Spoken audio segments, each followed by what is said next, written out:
እንዴት ናችሁ የተወደዳችሁ? ስለ ሊዮኔል ሜሲ የእንግሊዝ ጨዋታ ደግሞ ጥቂት ለማንሳት ነው።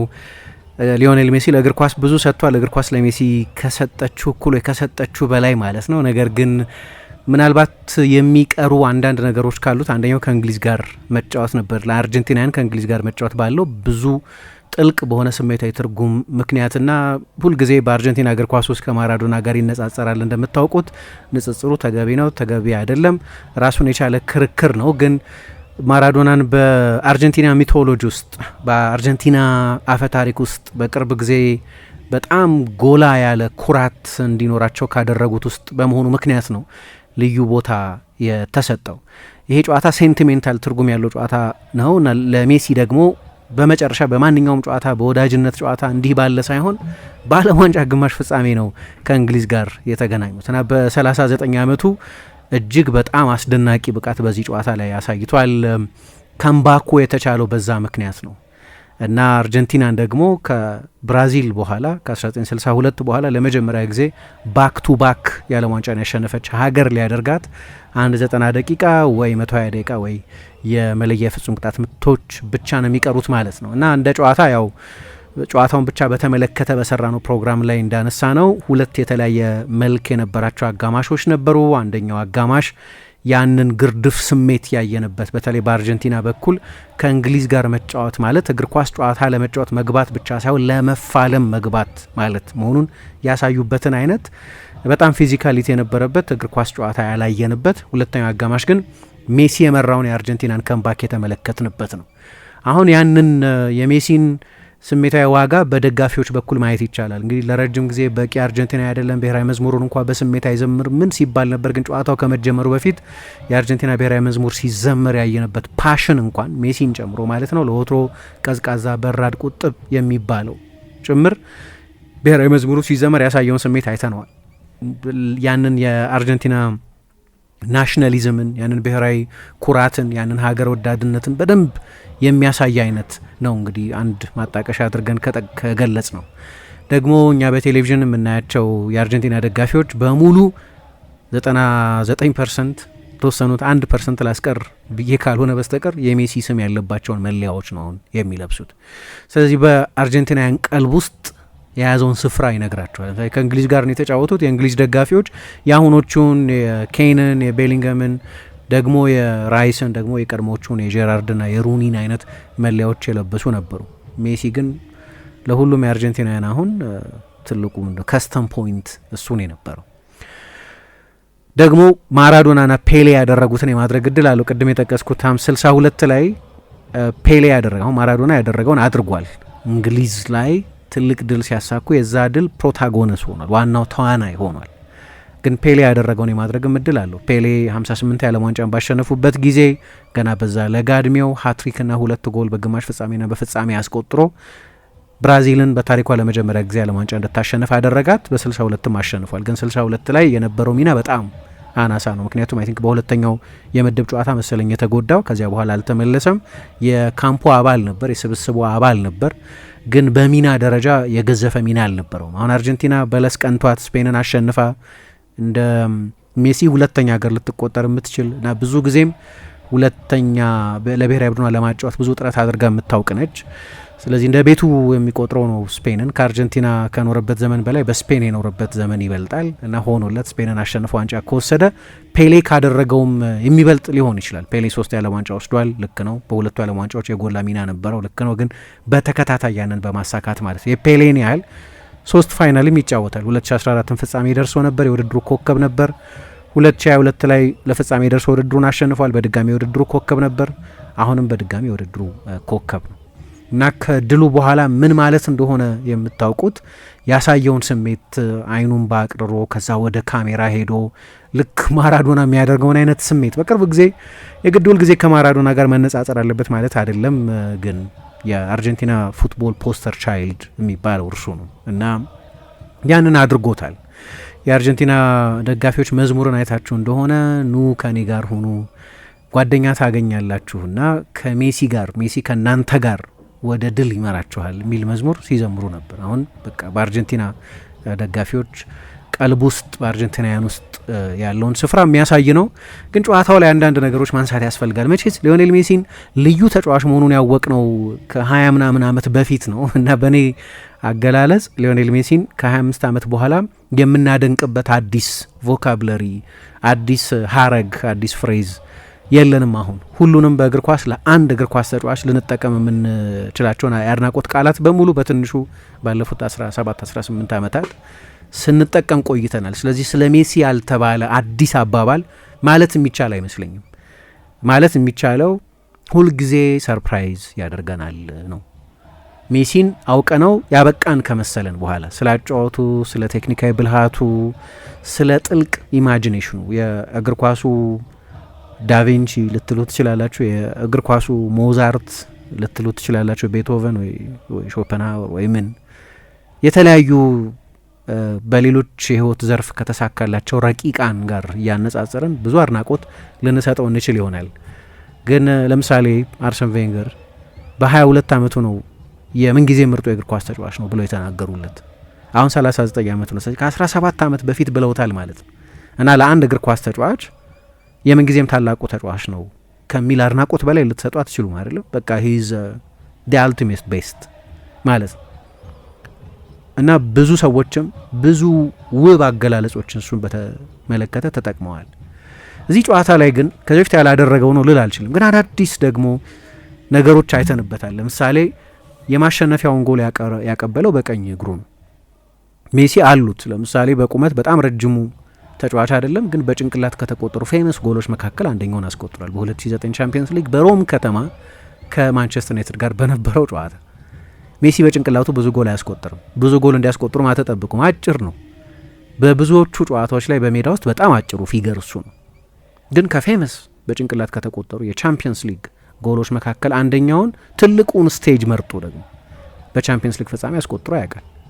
በቀኝ እግሩም አንዳንድ ውብ ጎሎች አይተናል። ትላንትና በቀኝ እግሩ ለመራመጃነት ብቻ የሚጠቀምበት ነው አይባልም። መቼስ ሜሲ እንደ ግራ እግሩም ባይሆን ተአምር እንደሚያደርግ ግራ እግሩም ባይሆን ቀኝ እግሩን ይጠቀምበታል። ግን ትላንትና ደግሞ እንግሊዝ ላይ ያሸነፉባትን ጎል ነው ክሮስ ያደረገው። ያንን ፒን ፖይንት የቀኝ እግር ተጫዋች እንኳን አሁን በክለብ እግር ኳስ ለዴቪድ ቤካሙ ኢንተር ማያሚ ነው አይደል የሚጫወተው እና ዴቪድ ቤካም እንኳን የቀኝ እግር ክሮሶቹ ብዙ የሚወደሱለት ሰው ነው አይደል። እሱ የሚኮራበት አይነት ክሮስ ነው ለላውታሮ ማርቲኔዝ የሰጠው። የምንጊዜም ምርጡ የግራ እግር ያለው ተጫዋች።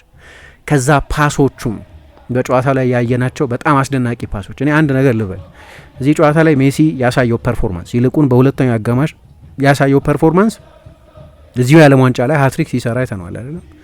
እዚሁ የዓለም ዋንጫ ላይ 2 ጎል ሲያስቆጥር አይተነዋል። እዚሁ የዓለም ዋንጫ ላይ በግብጽ ጨዋታ ላይ ሲንግል ሃንድድ በሚባል ሁኔታ በራሱ በወሰነው ተጽዕኖ የግብጽ ጨዋታ ላይ ትልቅ ካምባክ አይተናል። እዚህ ጨዋታ ላይ እዚሁ የዓለም ዋንጫ ላይ ማለቴ ነው ብዙ አስደናቂ ፐርፎርማንሶች ነበሩት። ማናችንም ከጠበቅነው በላይ የ38 ዓመት እድሜ ላይ ሆኖ ግን 39ኛ ዓመቱን ሊያከብር ሳምንት ሲቀረው ነው ወደ ውድድሩ የመጣው።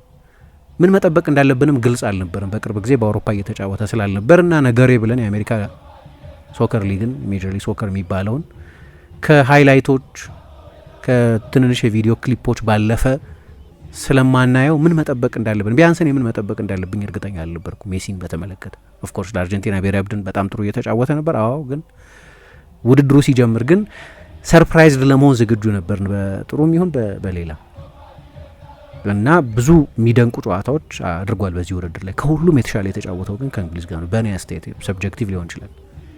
ከሁሉም በላይ ቴክኒካዊ ጥራቱ ፍጹም ድንቅ የነበረበት እኔ ባለፉት ጥቂት ጨዋታዎች ከሜሲ ከፍተኛ ስታንዳርድ አንጻር በጣም የተዋጣለት ነበር ለማለት ይቸግረኛል። ከኬፕ ቨርድም ጋር ከግብጽም ጋር ከስዊዘርላንድም ጋር በነበሩ ጨዋታዎች በጨዋታዎቹ ላይ ትልልቆቹ ሞመንቶች ላይ ኢምፓክት ያደረገ ቢሆንም ግን እንደዚህ የጨዋታውን ሪትም በተመለከተ የወሰነበት ጨዋታ የነበረ አይመስለኝም እና 12ኛ የጎል ተሳትፎ ነው ማለት ከካታሩ የዓለም ዋንጫ የበለጠ የጎል ተሳትፎ አለው።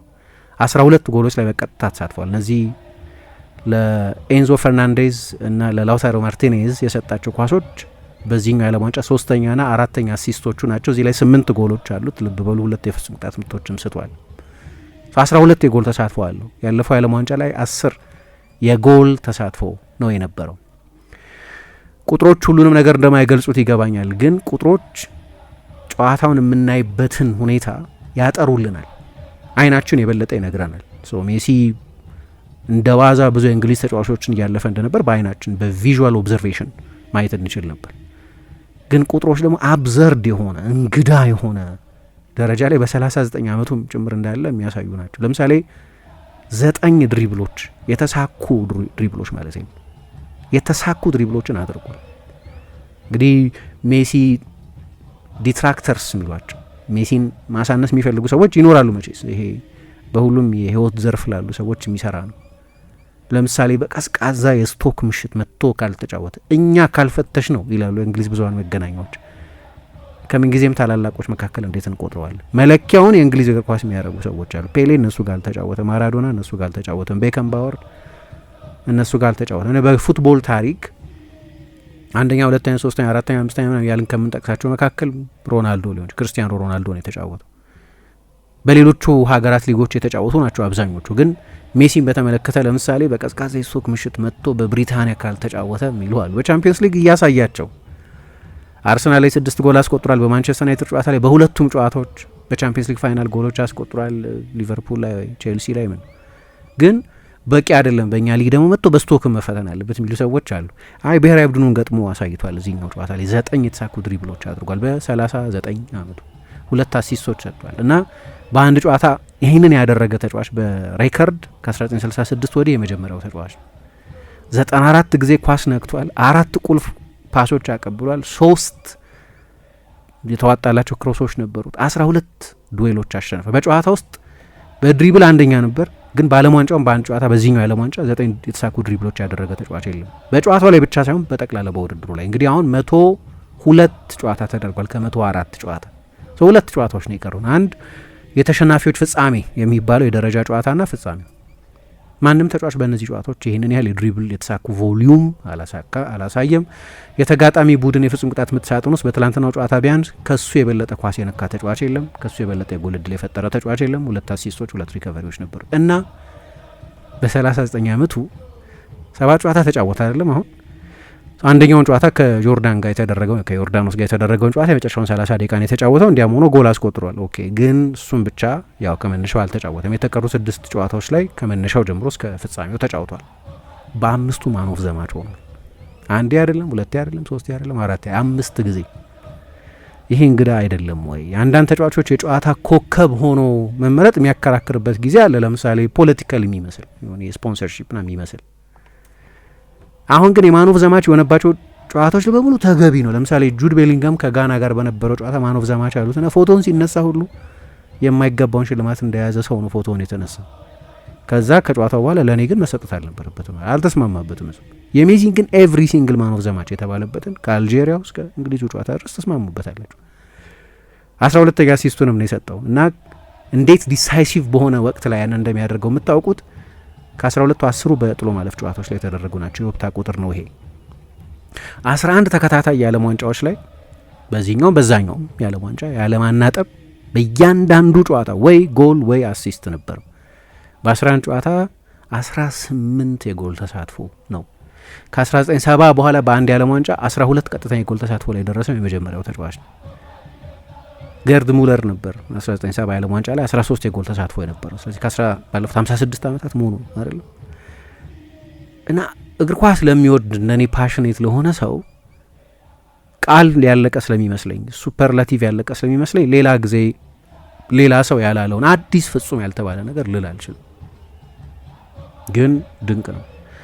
ከዛ ወክ ያደርጋል ደግሞ የሆነ አይነት ሎጂክም እኮ የሚያፋልስ ሰው በጨዋታው ላይ 63 64 65% የሚሆነው ወክ እያደረገ ነው የሚጫወተው። 19%ቱን ሶምሶማ እያደረገ 10%ቱን ብቻ ነው የሚሮጠው እና ከምጡቅ የእግር ኳስ አእምሮዎች መካከል አንደኛው መሆኑን የሚያሳይ ነው። ኤነርጂ መቆጠብ አንድ ነገር ነው፣ ግን ሲያስፈልግ ብቻ ማክሲማይዝ ያደርጋል። ያው ይሄ የትልቅ የጨዋታ አናሊሲስ አእምሮ ያለው ሰው መሆኑን የሚያሳይ ነው። አሁን እድሜው የሚፈቅድለትን የማይፈቅድለትን ነገር ያውቃል። በዚህ እድሜ የሚያደርገው ነገር በሙሉ የሚያስደንቅ ቢሆንም ግን በባርሴሎና ፎልስ ናይን ሆኖ ይጫወት በነበረበት ጊዜ በጓርዲዮላ ስር መጀመሪያ ጠለቅ ብሎ ኳስ ይቀበላል፣ ከጎል ይርቃል። ብዙ የባላጋራ ቡድን ተጫዋቾች ከፊቱ አሉ። እነሱን ሁሉ ያው እንደ ዘበት እያለፈ ብዙ ጎሎች ያስቆ አሁን ግን ኤነርጂ ኮንሰርቭ ማድረግ ብቻ ሳይሆን ኃይል መቆጠብ ብቻ ሳይሆን በጣም አደገኛ በሆነው የማጥቃት ዞን ነው ረጅም ጊዜ የሚቆዩ እና በጨዋታ ላይ ደግሞ የአርጀንቲና ጨዋታ መሀሉን የበለጠ አጥብቆ የሚይዝ ነው። ሮድሪጎ ደ ፖል በቀኝ ክንፍ ይጀምራል። አሁን እንኳን ጁሊያኖ ሲሞኔ ነው ይህንን ጨዋታ የጀመረው፣ ግን ወደ መሀል ይገባል። ሊያንድሮ ፓሬዴስ፣ አሌክሲስ መካሊስተር እና ኤንዞ ፈርናንዴስ ሴንትራል ተጫዋቾች ናቸው። አልማዳ ይጀምር ነበር የመጀመሪያዎቹን ጨዋታዎች፣ ግን ከአልማዳ ወደ ቤንች መውረድ በኋላ አማካይ ፓሬዴስ ነው እየተጫወተ ያለ። በአማካዮች የተዋቀረ ቡድን ነው። ስለዚህ ሴንትራሊ ነው የሚያጠቀው። ያው እነዚህ ተጫዋቾች የእሱ ጠንካራ ሰራተኞች ናቸው። ብዙ ይሮጣሉ፣ ብዙ ተግተው ይሰራሉ፣ ለእሱ ይጫወቱለታል ይባላል። ግን የዓለም ሻምፒዮን ያደረጋቸው እሱ ነው። ለዛ ነው ለእርሱ የሚጫወቱት። ሜሲ ደስ ስለሚላቸው ብቻ ሳይሆን የዓለም ዋንጫ ስላሸነፈላቸው ነው። ከዛ ደግሞ ሌላ ፓራዶክሲካል የሚመስል ነገር ደግሞ ታያላችሁ። ቶፕ ስፒዱ ካለፈው የዓለም ዋንጫ የበለጠ ነው። የመጨረሻ ፈጣን ሩጫ ባለፈው የዓለም ዋንጫ ላይ 29.38 ኪሎ ሜትር በሰዓት ነበር የተመዘገበው። አንድ ትራክ ላብ የሚባል የተጫዋቾችን እንደዚህ ጂፒኤስ ምናምን ኮሌክት የሚያደርግ ካምፓኒ ነው የሰበሰበው ይሄንን ቁጥር። በዚህኛው የዓለም ዋንጫ ግን የእንግሊዙን ጨዋታ አይጨምርም። ይሄ 30.9 ኪሎ ሜትር በሰዓት አስመዝግቧል። ካለፈው የዓለም ዋንጫ በእድሜ በ4 ዓመት ቢጨምርም በ5% የበለጠ ቶፕ ስፒድ አስመዝግቧል። እንግዲህ የተለያዩ ጥናቶች ምን ይላሉ? ተጫዋቾች እድሜያቸው 30 ዓመትን ካለፈ በኋላ የከፍተኛ ፍጥነታቸው መጠን ከ30 እስከ 35 ባለው ጊዜ ከ1 እስከ 2% ይቀንሳል። ከ35 ዓመት በየአመቱ ማለት ነው። ከ35 ዓመታቸው በኋላ ደግሞ ብዙ ተጫዋቾች ከዛ በላይ ብዙ አይጫወቱም። በላቀ ደረጃ ቢያንስ ከ1.5 እስከ 3% የሚሆን የቶፕ ስፒድ ፍጥነታቸው እየቀነሰ ይሄዳል። የሜሲ የተመዘገበው ከፍተኛው ቶፕ ስፒድ 34 ኪሎ ሜትር ፐር አወር ነው ከ2009 እስከ 2015 ፊዚካል ፒኩ ላይ በነበረበት ጊዜ። ግን በአብዛኛው በየጨዋታው 32 33 ኪሎ ሜትር ፐር አወር አካባቢ ይሮጥ ነበር። የሚገርመው ግን ካለፈውም የዓለም ዋንጫ በላይ መሆኑ ነው። እንግዲህ ሜሲ ስለ ጠንካራ ሰራተኝነቱ ብዙ ሲወራለት አትሰሙም። በቃ ተፈጥሮ ስላደለችው ስጦታው፣ ስለ ጊፍቱ፣ ስለ ናቹራል ታለንቱ ምን የሚወራ ግን እንዴት ጠንካራ ሰራተኛ እንደሆነ ታያላችሁ። የተቀባ ብቻ አይደለም። ፒዛውን ትቶ፣ ሆት ዶግ ትቶ፣ ፊዚ ድሪንክስ የሚሉትን ትቶ፣ ቀይ ስጋ ትቶ፣ ሶዳ እንዳልኩት ትቶ ጣሊያናዊ ኒውትሪሽኒስት አሉ። ከ15 ዓመት ወዲህ ከእሳቸው ጋር ነው የሚሰራው። ጁሊያኖ ፖዘር ይባላሉ። እንቅልፉን፣ የኮንዲሽን ልምምዶቹን፣ የመስል አክቲቪቲውን፣ አክቲቬሽኑን ምኑን ሲዘጋጅ ና እነዚህ ሰዎች ሞናስቲክ የሆነ ህይወት የሚኖር ይሉታል። በቃ እንደ መነኩሴ አይነት ነው። ጥንቃቄ ያለው አመጋገብ ነው የሚመገቡ። ትሬኒንጉም ከፍተኛ ነው። ከዛ ደግሞ የዓለም ዋንጫ ከመድረሱ በፊት ለ3 ወር የኢንተር ማያሚ ተጫዋች ነው። ደብል ትሬኒንግ ነው ሲሰራ የቆየው በቀን 2 ጊዜ ከሮድሪጎ ደ ፖል ጋር ሆኖ ማለት ነው። የራሳቸውን የአካል ዝግጅት አሰልጣኝ መድበው ክለቡ ከሚሰጠው የልምምድ ዶዝ በተጨማሪ የጥንካሬና የኢንቴንሲቭ ልምምድ ሲሰራ ቆይቷል። ሲዝኑ ሲያልቅም በጣም ማለት የዓለም ዋንጫው ከመጀመሩ በፊት የኤምኤልኤስ ፎርሙ የሚደንቅ ነው።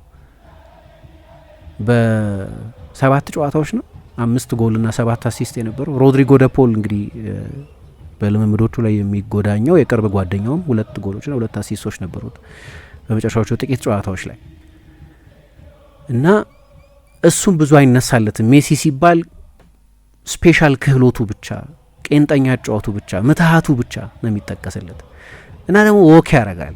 ቅድም ወክ ስለማድረጉ ሳነሳ ነበር። ወክ ሲያደርግ ሲያስብ ማለት ነው ይላሉ። እንግዲህ በዚህኛው የዓለም ዋንጫ ላይ እንዳየ ነው የስካኒንግ ችሎታው እኔ ሜሲ አሰልጣኝ ቢሆን እንዴት አይነት አሰልጣኝ እንደሚሆን መገንዘብ ይቻላል። አሁን ጓደኞቹን ሲነግራቸው ታያላችሁ የቱ ጋር ስፔስ እንዳለ፣ የቱ ጋር ማጥቃት እንዳለባቸው። አንዳንድ ከደጋፊ የተቀረጹ ክሊፖች አይታችሁ እንደሆነ ለጁሊያኖ ሲሞኔ መመሪያ ሲሰጠው ወዲያው እሺ ብሎ ታዞ ሲሄድ እናያለን። ግን ወክ ማድረግ ውስጥ በጣም ብዙ ኦብዘርቬሽን አለ። ስፔስ የቱ ጋር እንዳለ ያያል። ለምሳሌ ቪዥዋል ስካን የሚባል አለ። በኳሱ ወደ እሱ ከመምጣቱ በፊት በ10 ሰከንድ ውስጥ ከ3.4 እስከ 4.5 ጊዜ ስካን ያደርጋል፣ ይዞራል ቶሎ ቶሎ። እንደ አማካዮች አይነት የስካኒንግ ችሎታ ማለት ነው። እንዲሁም በቮሊዩም የአማካዮች የነ ቻቪን ያህል የነ ክሩስን ያህል ላይሆን ይችላል፣ ግን በታይሚንጉና በኳሊቲ በስካን ኳሊቲው አደጋ የሚፈጥርበት የሜዳ ስፍራ አይደል የሚጫወተው። ስለዚህ በጣም ጥሩ የስካኒንግ ኳሊቲ ያስፈልጋል።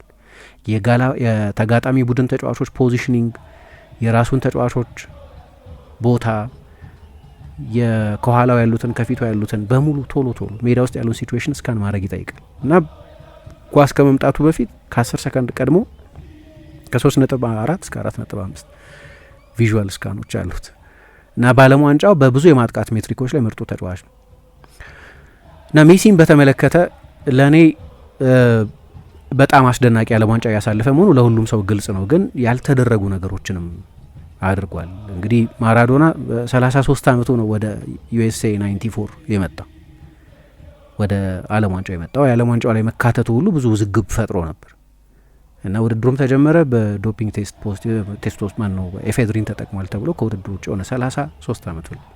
ጆዋን ክራይፍ፣ ፍራንስ ቤከንባወር፣ ብራዚላዊ ሮናልዶ ከ30 ዓመታቸው በኋላ የዓለም ዋንጫ ላይ አልተጫወቱ።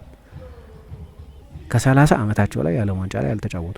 ታለንትድ መሆኑ ሳይሆን ታለንቱ ዱረብል መሆኑ ረጅም ጊዜ መቆየቱ ነው በጣም በጣም በጣም አስደናቂ የሆነው ነገር። እንግዲህ በዚህኛው ጨዋታ ላይ የመጀመሪያው ተጫዋች ሆኗል በዚህ እድሜ የዓለም ዋንጫ ሴሚፋይናል ላይ የተጫወተ።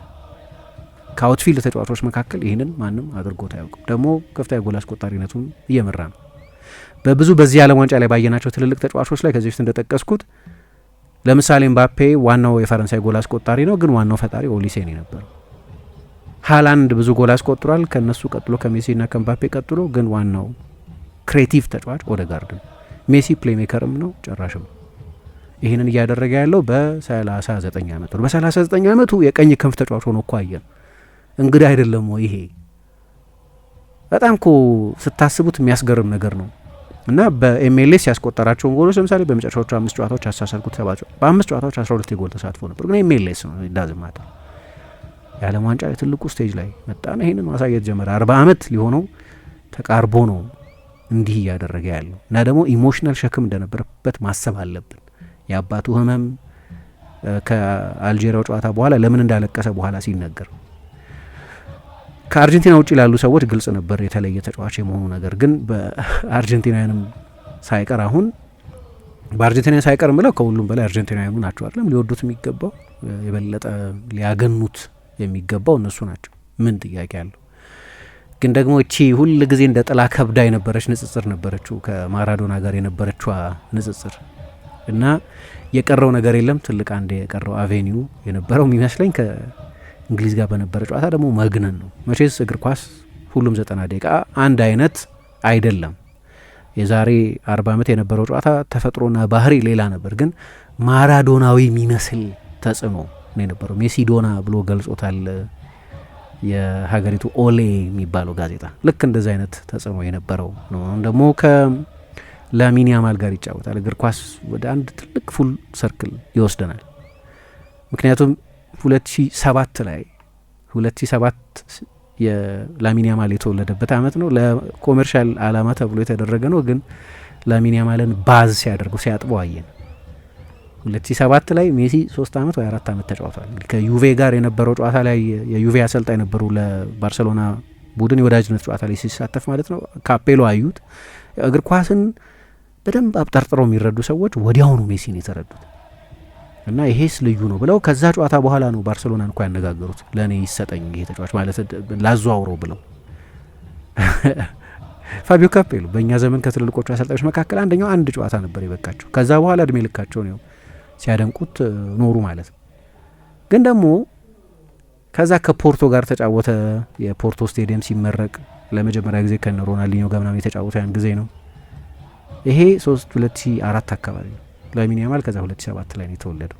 በእነዚህ ሁሉ አመታት በ20 ምናምን አመታት ያሳየውን ኮንሲስተንሲ ስታዩ ይደንቃል። ግን አሁን እንዲህ እንደ አልጋ ወራሽ ሆኖ የሚጠቀስ ነው ላሚን ያማል። ከላሚን ያማል ጋር በትልቁ ስቴጅ በዓለም ዋንጫ ፍጻሜ ለመጀመሪያ ጊዜ ይገናኛሉ ማለት ነው። እና አንዳንዶቹ ነገሮች ስታጤኗቸው ምንም እንኳ ደጋግመን የሰማናቸው ደጋግመን ያልናቸው ሲባሉ የሰማናቸው ቢሆንም እንደገና ጊዜ ሰጥታችሁ ስታጤኑትና ፕሮሰስ ስታደርጉት ግን አስደናቂ መሆኑ አያባራም። አንድ ነገር ተደጋግሞ መነገሩ ኖርማል ያስመስለዋል፣ ዋጋ ያጣ ይመስላል። ግን ከመደነቅ አትቦዝኑ፣ ከማድነቅም አትቦዝኑ። ምክንያቱም ኖርማል ነገር አይደለም የሊዮኔል ሜሲ ነገር።